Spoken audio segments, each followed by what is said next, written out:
Good morning, everyone, and welcome to the semester's fifth EPRC seminar. My name is Liliana Fonseca, and I am a research associate at the European Policies Research Center. We are delighted to be able to welcome you all from a bit all over Europe today, and hopefully for future webinars as well. And today we welcome Alistair Adam Hernandez, who will figure in this webinar from the past via recording and might join us later for the Q&A, and also Alexandra Brad. They will present on the topic of innovative public service provision in rural areas, and the presentation will last about 30 to 40 minutes, and in the remaining time, we will open the floor for questions and comments from the audience. So if you would like to make an intervention, I invite you to use the Zoom raise the hand function, or you can feel free to use the chat function as well. And after the presentation, we will address these in the Q&A. So before introducing our speakers, I would just like to inform you that this meeting is being recorded, which means that you and your colleagues may have the opportunity to follow the meeting at a later stage.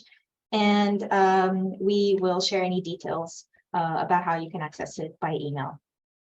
We'd also like to encourage you to use Twitter to share your thoughts on the webinar.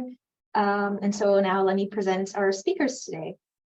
So just to introduce Alistair, who might not be able to join us as of yet, but who is a big part of this project. Alistair Hernandez, he holds a business degree from the University of La Laguna and a master's degree in regional development and economic promotion from the University of Applied Sciences and Arts in Göttingen. He has experience as a practitioner in rural development, and he has a doctorate in geography on rural community resilience at the University of Vechta. He works currently as an action researcher at the Vechta Institute of Sustainability Transformation in Rural Areas, and he is also a freelance consultant and trainer associated with GmbH. As per Alexandra Brad, he studied town planning at the University of Sheffield and now works at the Thunen Institute for Rural Studies in Braunschweig. Sorry if I mispronounced it. His current research focuses on public services and the impact of climate policies on living conditions in rural areas. He is also in the final stage of obtaining a PhD from Leipzig University with a thesis on territorial cohesion in peripheralized regions. So for the past 3 years, both Alistair and Alex have worked as part of the ENDALE consortium, where they researched innovation in public services in European rural areas. This is based in Germany, and the project sought to offer German policymakers new insights into how pilot initiatives could be transformed into long-term solutions. So I will start up by sharing the recording that Alistair has provided. Good morning, thanks for being there. Also, many thanks to the EPRC for inviting us to their webinar. We would like to talk today about innovative public service provision in rural areas. We, or us, is Alex Brad and me, Alistair Adam Hernandez. We worked together in the period 2020 to 2022, so net 3 years on the project with the acronym ENDALE, which is a German acronym, basically meaning what you see here in the title. And the main objective of this research project or applied research project was to learn mutually between Germany, Sweden, Austria, and Scotland. And it was implemented by 5 institutions, organizations, that is 3 universities, Hannover, Oldenburg, and Dresden, and 2 independent research institutes. That's the Thunen Institute, where Alex works, and that is the Academy for Territorial Development, where I worked until the end of 2022. It was supported by the Federal Ministry of Food and Agriculture of Germany. And yeah, we hope that we bring some valuable input for your projects, your background. Our presentation should be around 35 minutes, and then we hope we have enough time for discussions, questions. I'm very sorry not being able to deliver the presentation live because of some childcare issues. That's basic services for you in Germany. But I hope to be available for the questions. So let's start. Our agenda, our proposal is to talk a little about the research project itself, I'll give you an introduction and touch on the background, the starting points it had, and our research process. Then Alex will dig a bit deeper into one of the three areas of public services, that is fire and rescue service, where he had a look at projects in Germany, Austria, and Scotland, and will be elaborating on these shifting responsibilities in co-produced public services. At the end, I will come back and give you some selected overall results, leaning on a conceptual framework we developed in Indale by Indale for project continuation, or let's say long-term project establishment. What that exactly means comes up in a second. So let's start our introduction on this nice diagram up the left, and focusing on, let's say, the diverse challenges that also diverse rural areas have. Anyhow, the common point is that the provision of public services in different intensities is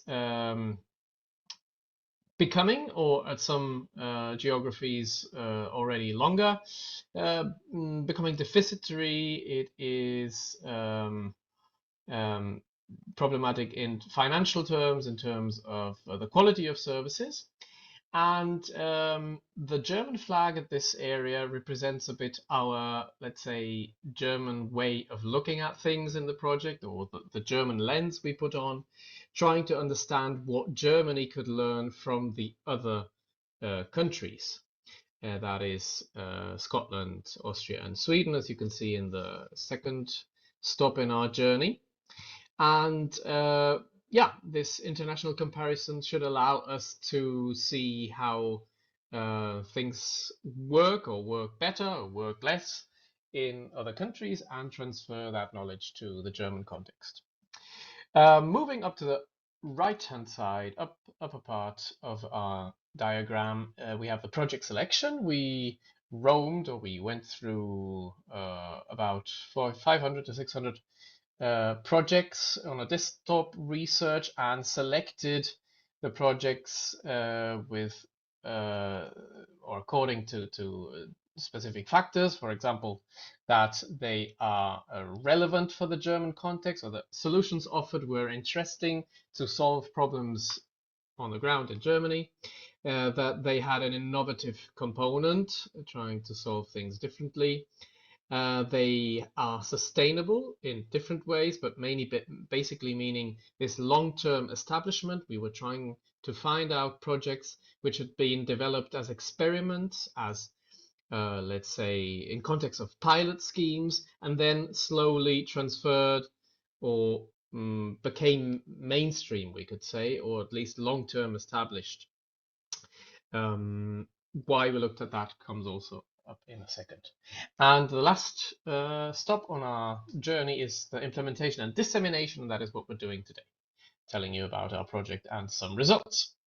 So stopping on the first journey point, we had obviously to analyze a whole set of challenging aspects, and trying to see what differences, commonalities, the provision of SGIs, or public services in rural areas, had between our countries. When we talk about SGIs, or services of general interest, we mean this as a synonym to public services and infrastructures. It's just a concept which has been established in more of a Europe-wide context, so SGIs. And on this graph, you'll see on the left-hand side are three areas of research, or three areas of public services. That is post-school education, fire and rescue services, medical and nursing care. And just dipping into this graph, well, we see in terms of demographic change, obviously, increasing elderly population has consequences for the capacity of the system to deliver medical and nursing care. Or, for example, we have geographic conditions which are also challenging. Post-school education institutions are overwhelmingly centralized, so young people tend traditionally to move from rural regions to urban regions to attend those higher education courses, but obviously, since digitalization is ubiquitous, this has changed, and we wanted to find out who has made use productively of these possibilities and is really good at it. Social challenges, like for example, volunteering or the changing perceptions and needs of people in terms of volunteering, where referring to the German and Austrian fire and rescue service, they are based in, let's say, Alex will be telling you later, very strongly on volunteers, and people nowadays want maybe to participate more on a project basis with short-term deadlines where they can maybe step out of this kind of engagement or volunteering after a time. And firefighting is very training intensive and binds you for a long time.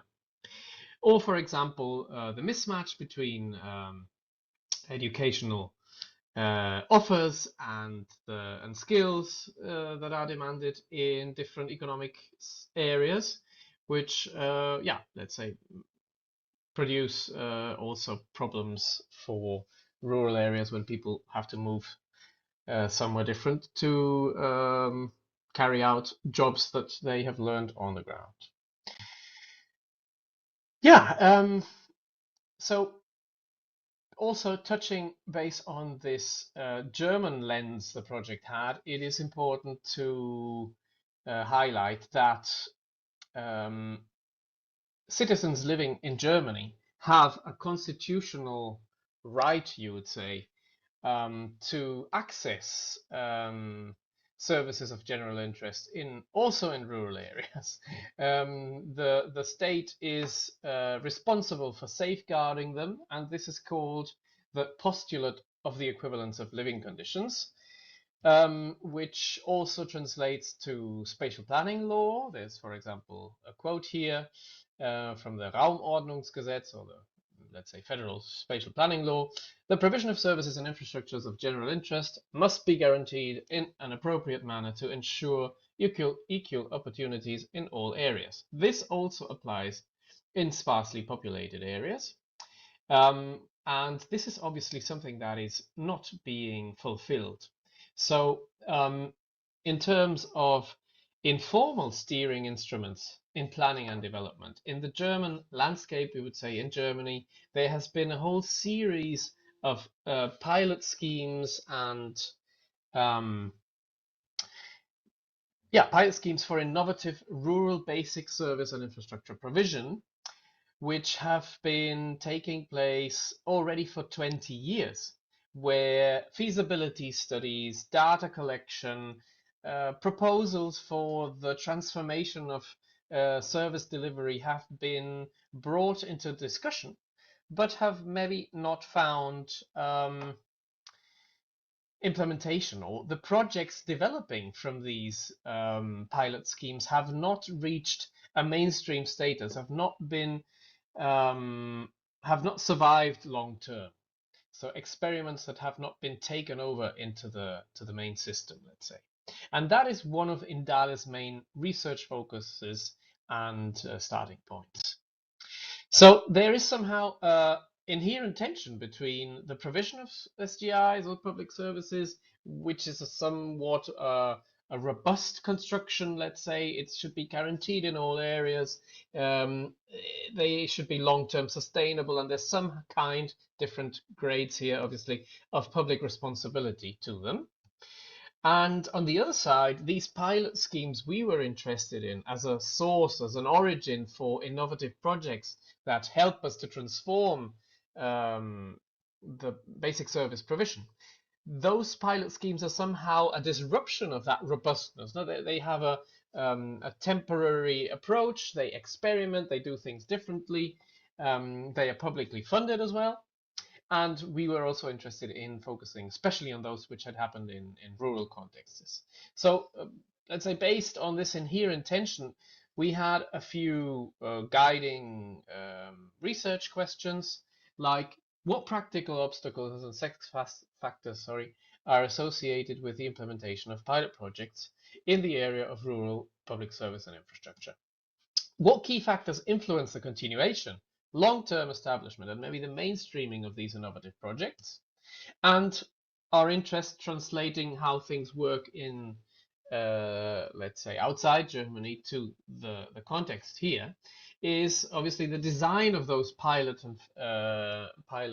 funding schemes to improve them, and let's say paving the way to for innovative solutions to be long-term established and to transform the way we deliver public services and keep infrastructure in rural areas.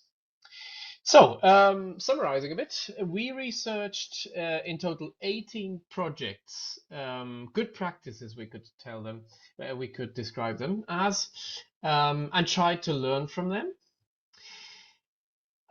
We also tried to develop some kind of theoretical approach to concept model, to conceptualize this project continuation, a long-term establishment after the funding, after or by decreasing funding. And we looked at factors that were conducive or obstructive to this continuation. We obviously found no one-size-fits all approaches, but we did come to some, let's say, transferable principles, ideas that may be of use for other contexts. And we developed recommendations for different levels of governance or different levels of action. That is the government administration at the federal state level, funding agencies, maybe at the regional level, or even project owners, project promoters.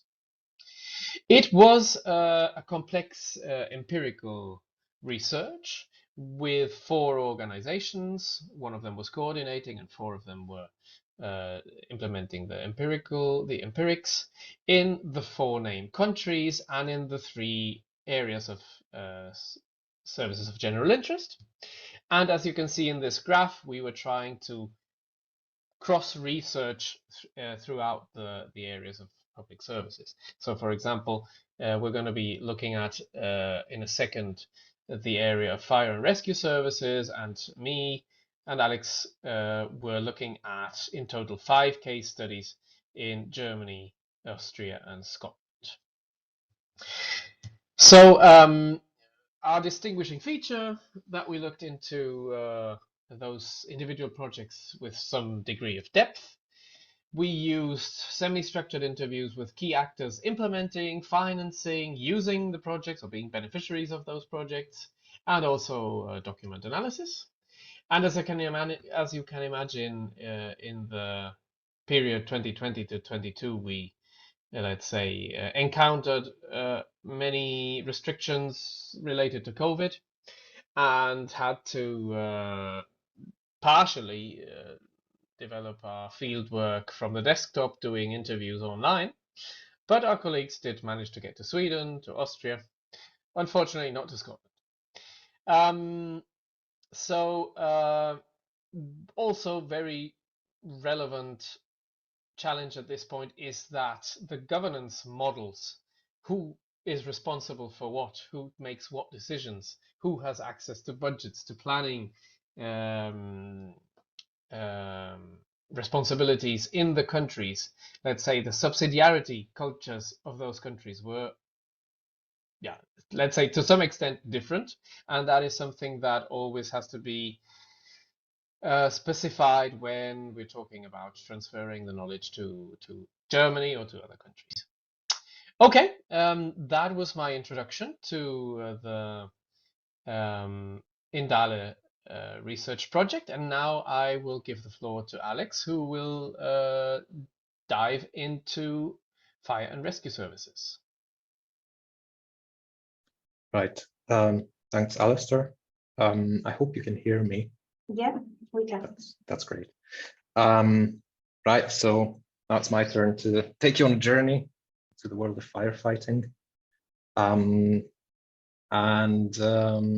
My focus in this presentation today is going to be on changing responsibilities in this public service. I'll pick up on the research problem that Alistair already described, namely how to ensure the long-term continuation or how to mainstream projects in rural public services. What's new in my approach is a strong focus on co-production, and that's because I want to explicitly acknowledge that state actors are in a playing field with other actors, and that these relations between them constantly readjust. In the light of this aim, I'll touch on three things today. First, I will sketch out the framework for understanding changes in co-produced public services. Second, I'll show you how we researched fire and rescue services in the Indale project and what we found out about new responsibilities. And last, I will draw on some conclusions.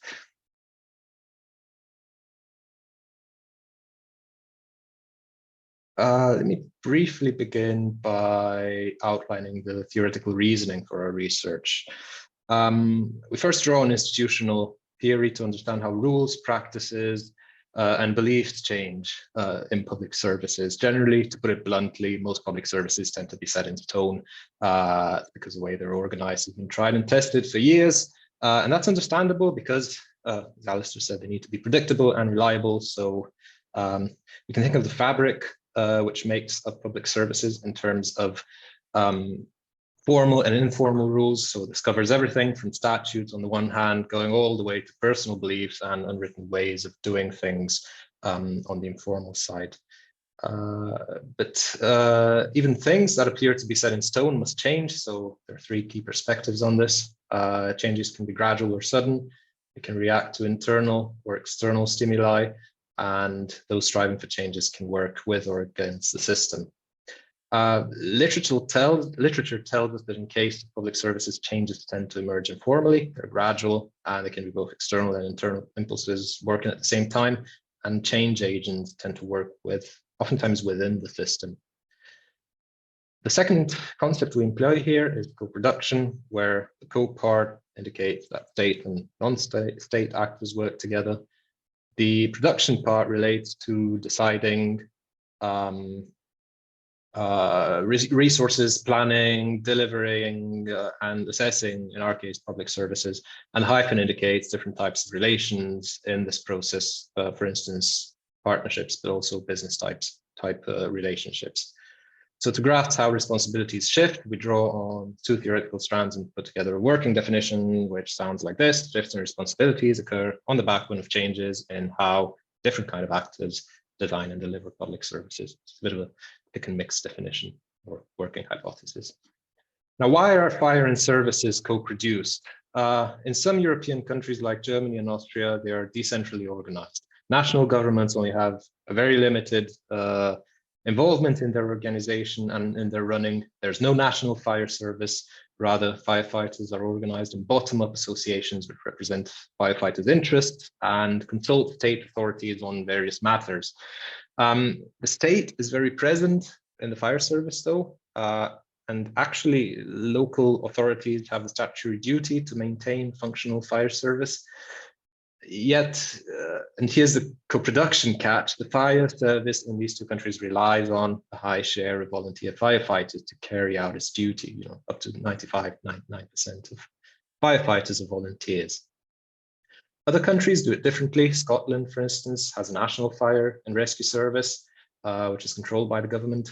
Local councils are not involved in running it, but they are consulted, for instance, when local plans are updated. And last, Scotland has a high share of full-time and part-time firefighters when compared to Germany and Austria. So our idea was to have two contexts in which we could see different models of co-production at work. Before looking at pilot projects, we want to make sure that we understand the key challenges facing fire and rescue services. Because the project was based in Germany, we started by looking in our backyard, and this is what we found out. First, when comparing the number of firefighters with the number of incidents they respond to, we see that the number of firefighters has been steadily declining since 1991, when these statistics began, whereas the number of incidents are on an upward trend. Fires are one part of the story, but firefighters also provide technical aid in emergencies. These numbers went through the roof as natural catastrophes and traffic accidents, for instance, are ever more frequent. So that's a key insight that is often overlooked. Firefighters don't only fight fires, they do a lot of things. Second, the fire service is expensive and not all local authorities can afford it. Running costs are often covered through financial adjustment policies, but investments aren't always. So to cover part of the cost, donations from the public and from prominent companies, for instance, play a significant role. So that's co-production baked into the system here. The third challenge is a case in point that not all evils result from demographic change and low financing, but rather that changes in society also play a role. So what you see here are statistics on local commuting. The darker the color, the more people in that local authority commute. The issue is that in rural places where a lot of people commute, the pool of available firefighters gets smaller during office hours. A fourth challenge concerns appliances. Not only they're expensive, but firefighters also have to learn how to use them. And sometimes they break and they require many maintenance hours. And in rural areas, this is done by volunteers in their free time. And last, as Alistair mentioned, there's intrinsic motivation. So being a firefighter is tough. You have to be physically and mentally fit, and you have to invest a lot of time in gaining qualifications and training. So motivation of volunteer firefighters tends to feed on social recognition and a well-kitted out fire station, things which can't always be taken for granted in many places nowadays. So we identified these challenges in Germany and then looked if we could find them in other countries, and they do pop up here and there with two noticeable exceptions. First, financing seems to be sorted out in Austria, and motivation is a systemic issue in Scotland, given the high number of paid staff. The next step was to look for pilot projects in Austria and Scotland, and to sum it all up, we scouted the internet, as Alistair said, and came up with a list of potential projects. We then categorized these projects into preliminary action fields and linked them back to the challenges. And after we've selected our projects abroad, we then looked in Germany for projects which complemented our selection. And now I'd like to show you what we chose.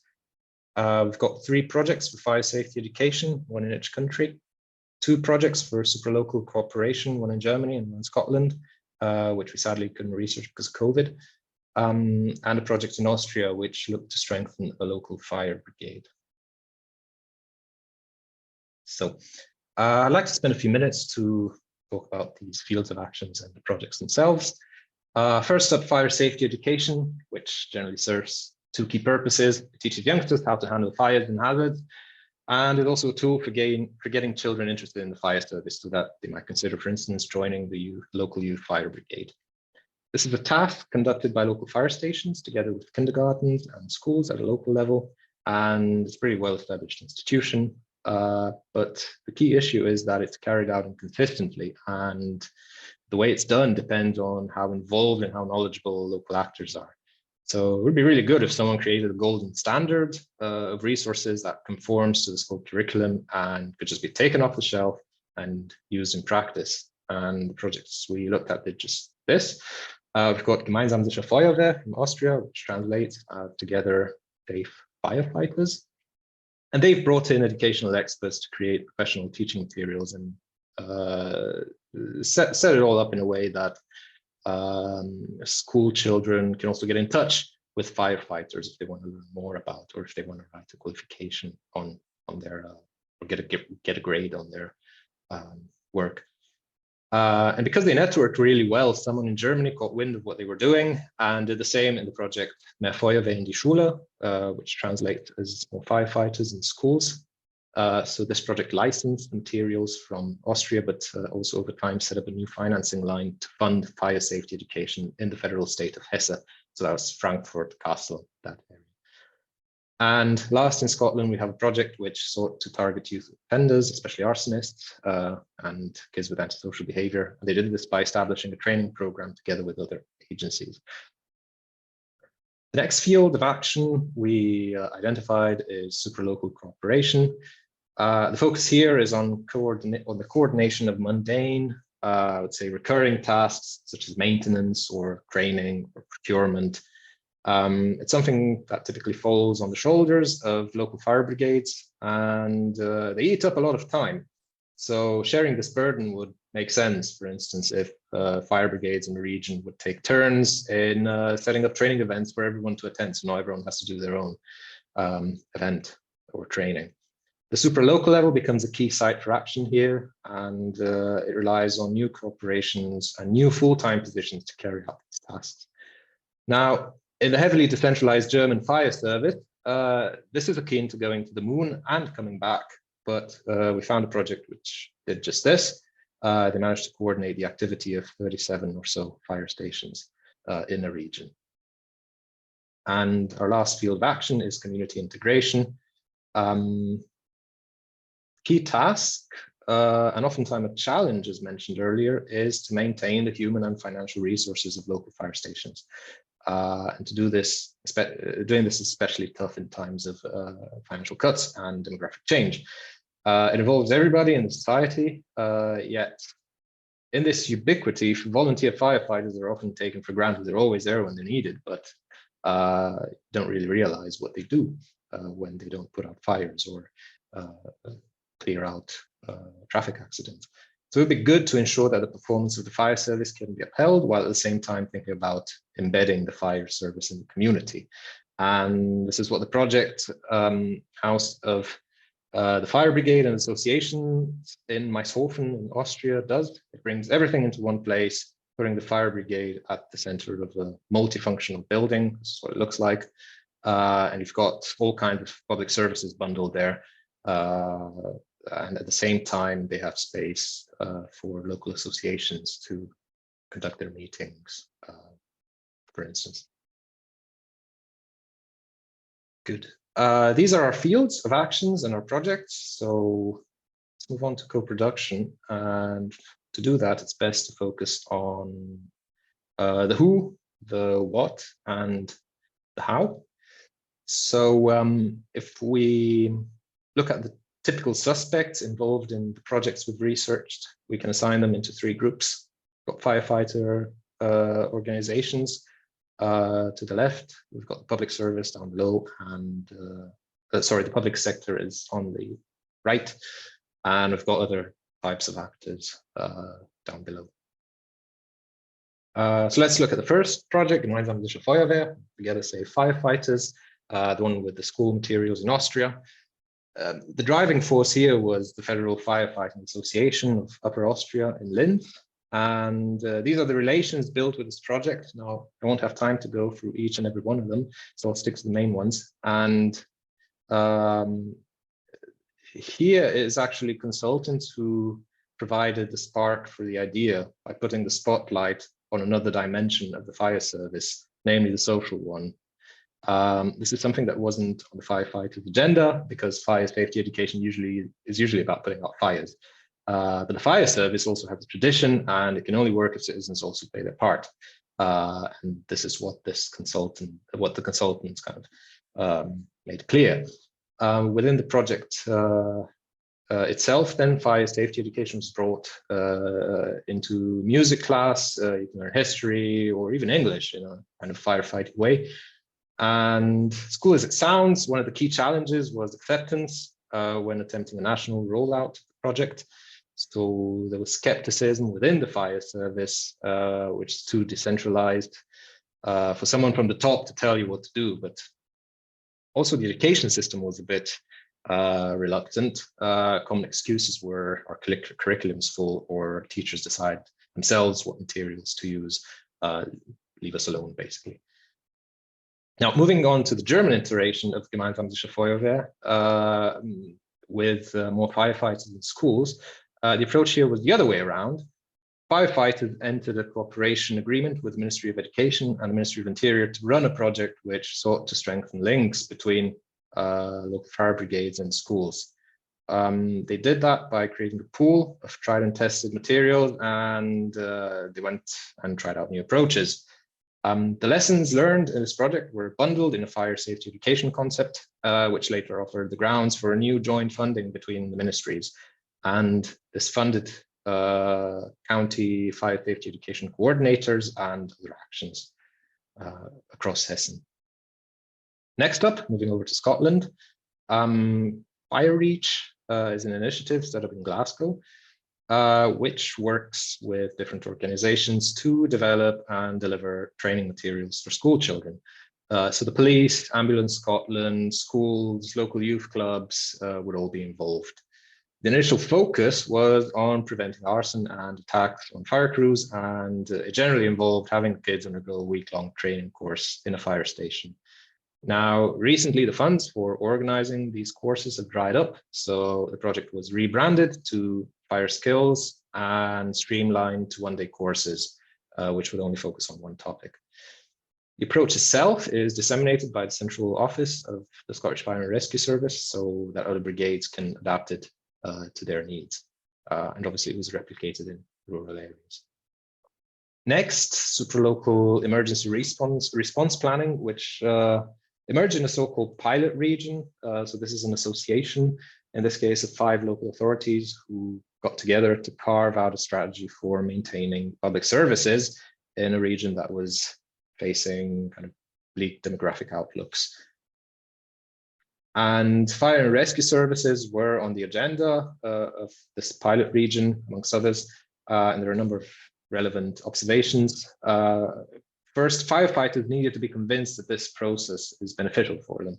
Usually such discussions are associated with announcements of closures, but this group actually managed to spin it around and realize that the challenges they face are shared and that they need a common strategy. It's not rocket science, but it doesn't happen on its own.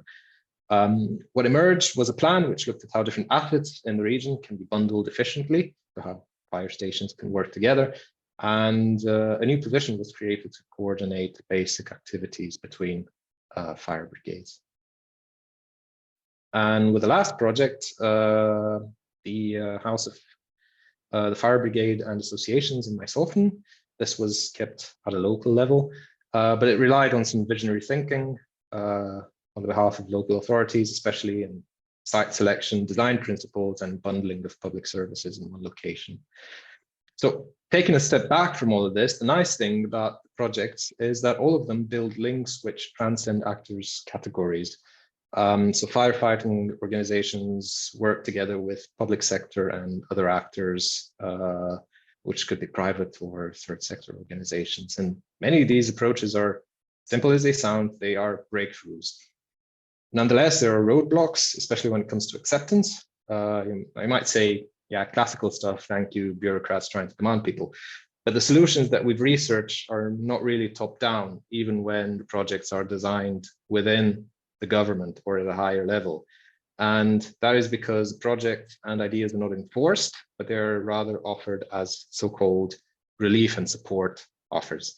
They are designed to make firefighters' lives easier, while at the same time addressing some key systemic challenges within the system. So what did we learn from our little excursion into this topic as far as shifting responsibilities is concerned? First, intersectoral coordination is key. This was well exemplified through the strengthening of relations between the fire service and the education system. Second, 4 out of 5 projects show that innovations are driven by highly motivated state actors and none rely on volunteers as key impulse givers. This does not mean that they do not involve volunteers, but which would kind of be highly counterproductive. It's just an observation of where changes in this co-produced system emerge from.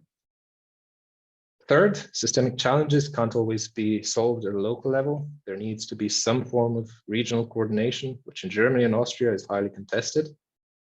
And fourth, the role of citizens is increasingly often emphasized as a key to the system's long-term viability. So we're all expected to be able to help the helpers. What about mainstreaming?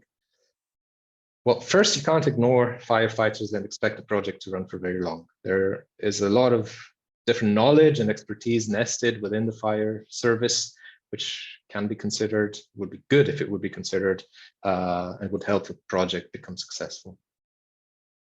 Second, you need to think about a way to reasonably bundle all of these experiences and generalize them so people could use them somewhere else, deploy them in other contexts, even within your own country.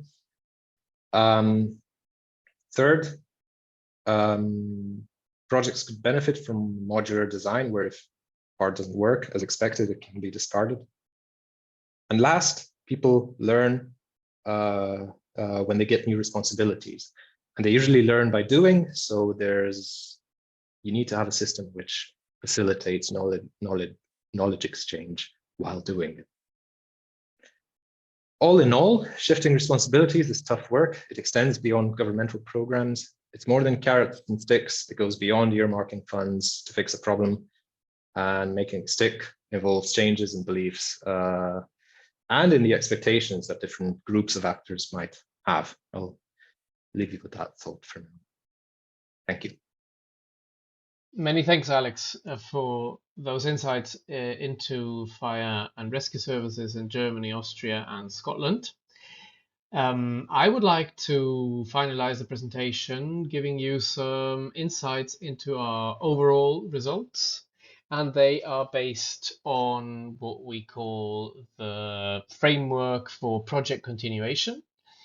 There's this puzzle model on the left, where we have a series of dimensions which contribute to explain how a project is long-term established, mainstreams, survives that period of transition between being supported by public funding in the context of a funding scheme or a pilot scheme, and is financially, organizationally established. So we have a content-related dimension which focuses on each specific context of basic services and infrastructure. It's about asking what project aims there were, what measures were put into place, did they stay the same, were they modified, or did the project need to change completely, let's say, including new measures. Then we have an organizational dimension, which asks about the roles of who supported, who implemented the project, who had what capacities, how did the project stakeholders or participants interact among themselves.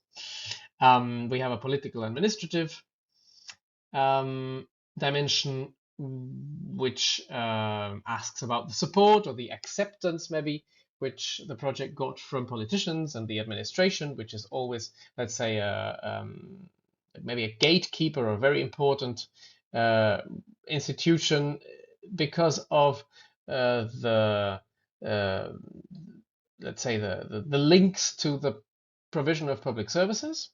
And we have a financial dimension, which basically looks at this process of becoming financially stable, independent, if originally there was funding, public funding behind it, and it slowly went away, or at some point completely was not available anymore. So focusing on our first dimension, the content-related dimension, looking at all projects overall, we found out that a majority of projects were trying to coordinate between sectors, professions, and disciplines. So our observation was that in the midst of multiple challenges in rural areas, a new public or semi-public role or function is devoted to this coordination. The coordination of stakeholders involved in the provision of services of general interest. Innovations are based on interprofessional, interdisciplinary, and intersectoral cooperation projects. What do we mean about what do we mean by cooperation?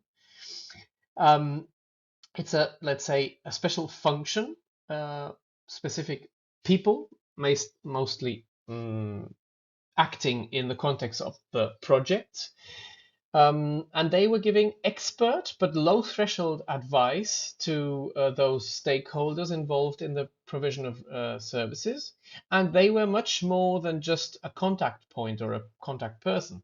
They were real caretakers, networkers, and problem solvers needed to, let's say, fiddle around the problematics of that specific public service and draft, implement, experiment with that new approach. Also, a very important role was to support volunteers, because in many of the projects, volunteers were somehow involved in delivering the public service. And they would, in this regard, relieve their workload and make them feel appreciated. But it is a quite challenging cooperation. This kind of coordination, no immediate success is possible. It requires practice, requires dialogue to agree on mostly shared or newly distributed responsibilities and roles, which can mostly happen when the projects are working together long enough to build trust and a close cooperation. Looking at the local level, below the regional level, also overcoming competitive thinking or localism was a relevant success factor. If we go now over to the organizational dimension, we found out as a key factor that many of our successful projects, good practices, they allowed for learning processes and capacity building to happen. The pilot project, this is our observation, the pilot projects on the study took place in the midst of complex and diverse stakeholder constellations and governance modes. Stakeholders negotiate and agree on new tasks, interfaces, and responsibilities quite consciously. And this process is noticeably knowledge intensive and requires new skills and competencies. So we would like to highlight the importance of learning together. Qualification, training are essential. They have to be embedded in the development of the delivery of those projects. Professional facilitation is quite helpful. And when those qualifications are not only about learning something new, but include a component of harmonizing the working methods, the logics, and the communication cultures of the stakeholders involved of this new way of providing the public services, that is very beneficial. For example, through joint capacity building measures. Obviously, these areas of public services are extremely complex, and it is a success factor when some, let's say, role person organization in the project is capable of creating clarity, consciously agreeing those newly emerging tasks, interfaces, responsibilities, obviously against a professional background, and also clarifying questions of insurance, legal aspects, protection, etc., or even technological issues.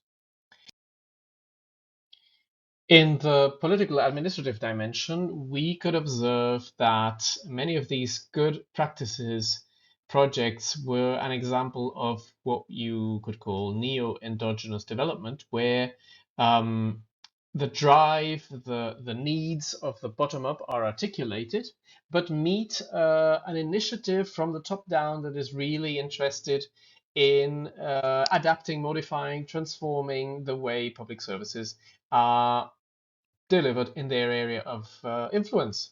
So our observation, security, health, and education are subject to close supervision or provision by the state. In many cases, the initiatives to test innovations comes from the federal and the regional ministries or departments, Europe-wide meaning, in all our focus countries. That was the case of the majority of projects. However, involving local governments is essential due to its proximity to stakeholders and its detailed knowledge of local needs and problems.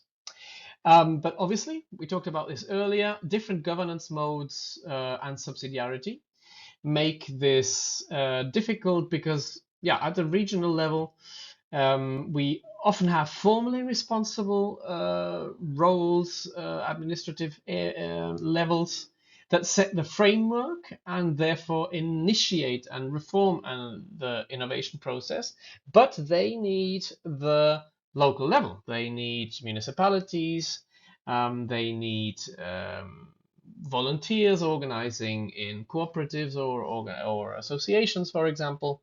And this close cooperation between the top down and the bottom up needs to be somehow on an equal footing.